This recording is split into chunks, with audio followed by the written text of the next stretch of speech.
Activity आहे की तुम्हाला मी इथे वाक्य लिहून दिलेले आहेत. या वाक्यामधला आपल्याला काळ ओळखायचा आहे. या वाक्याचं काय करायचं आपल्याला? काळ. म्हणजे कोणत्या काळातल्या कोणत्या प्रकारचं हे वाक्य आहे हे ओळखायचं आणि त्याचबरोबर त्याचा अर्थ पण आपल्याला सांगायचा आहे. कळलं का?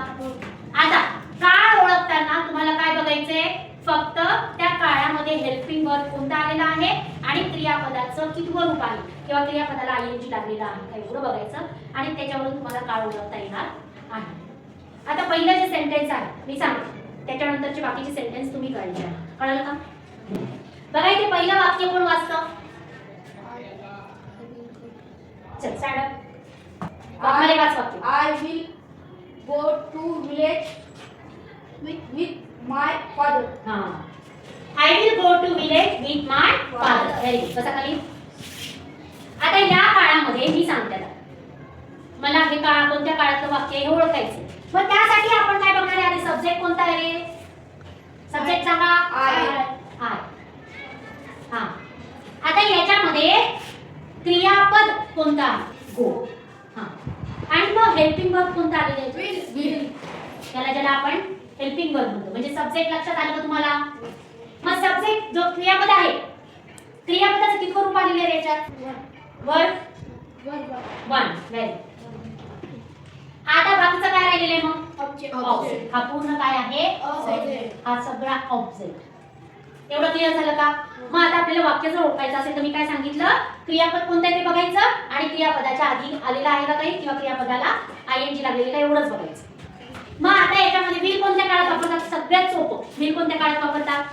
फ्युचर मध्ये वापरतात. आणि फ्युचर टेन्स मध्ये जर क्रियापदाचं पहिलं रूप आलेलं असेल तर कोणत्या काळातलं वाक्य आहे मग ते?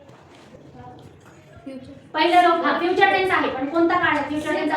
Very good. कोणता काळ आहे? हा. चला काय वाक्याचा अर्थ? मी माझ्या वडिलांसोबत व्हेरी गुड गावाला जाणार. कोणतं?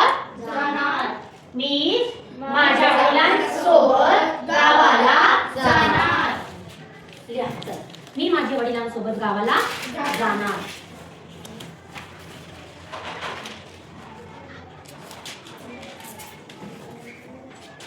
मी जाणार. आता दुसरं वाक्य. दुसऱ्या वाक्यातलं मला कोण करतं?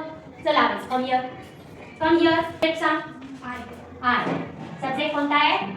आय. त्याच्यानंतर आता याच्यामध्ये हेल्पिंग वर्ब आलाय का? नाही आले. क्रियापद कोणते आहे याच्यातलं? काय आहे? सॉ. क्रियापद कोणतं आलंय? सॉ. आणि मग ऑब्जेक्ट कोणतं आहे? वेल. ऑब्जेक्ट कोणतं आहे? That movie. आता क्रियापदाचं कितवं रूप आलेलं आहे इथे? कोणतं आलेलं आहे? दुसरं रूप. मग आता क्रियापदाचं दुसरं रूप कोणत्या काळात येतं बाळा? म्हणजे कोणत्या काळातलं वाक्य आहे म्हणजे? Simple past. सांग आता अर्थ. मी तो मूवी किंवा मूवीला मराठीत काय म्हणतात? चित्रपट. मी तो चित्रपट वेल. कोण येतं? आता याच्याचा सब्जेक्ट काय? हां. आय. हां. क्रियापद कोणतं आहे?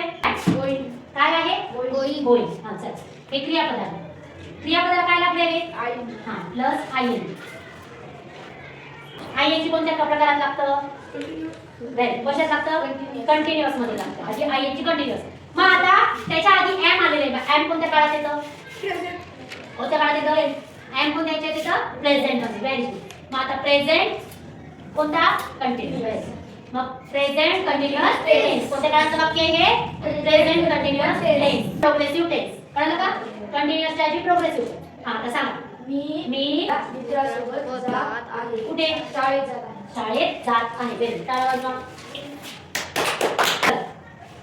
समज कमी आहे. काय? ही. त्याच्यानंतर याच्यात क्रियापद कोणतं आहे? प्ले. कोणतं आहे? प्ले. क्रियापदाला आयएनजी लागेल. प्ले आहे. प्लेला आयएनजी लागेल. क्रियापद समजलं? बघा त्याने सांगितलं सब्जेक्ट कोणता? ही. क्रियापद कोणतं? प्ले. आणि त्याला काय लागले? आयएनजी. हां. आता याच्यातले हेल्पिंग वर्ब कोणतं आलं मग? वॉज. हे हेल्पिंग वर्ब आहे. हां. आता कोणत्या काळामध्ये वॉज येतं रे? Was were? पास्ट. म्हणजे हा पास्ट एक कळलं. मग आयएनजी कोणत्या काळात लागतं? कंटिन्युअस कशामध्ये लागतं मग कोणता कंटिन्युअस आहे हा continuous past tense. Very past continuous tense किंवा पास्ट प्रोग्रेसिव्ह टेन्स सुद्धा मी याला म्हणू शकतो व्हेरी आता अर्थ सांगायचा तो ग्राउंडवर मैदानावर क्रिकेट खेळत व्हेरी गुड का हा चला साकीब शेवटचं वाक्य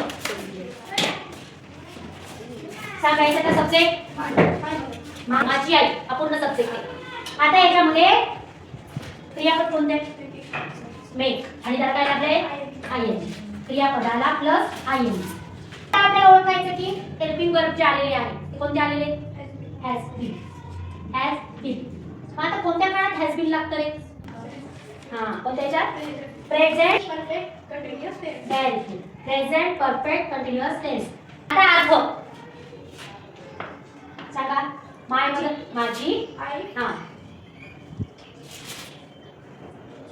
1 तासापासून हा माझी आई 1 तासापासून रांगोळी काढत होती का हॅज आहे ना काढत आहे. हा माझी आई 1 तासापासून रांगोळी काढत आलेली नाही म्हटलं तरी चला व्हेरी गुड टाळ्या वाजवायच्यासाठी आपण या ज्या पाचही वाक्यामधले सब्जेक्ट वर्ब बघितले आलेले आहे आणि त्याचा अर्थ देखील आपण लिहिलेला आहे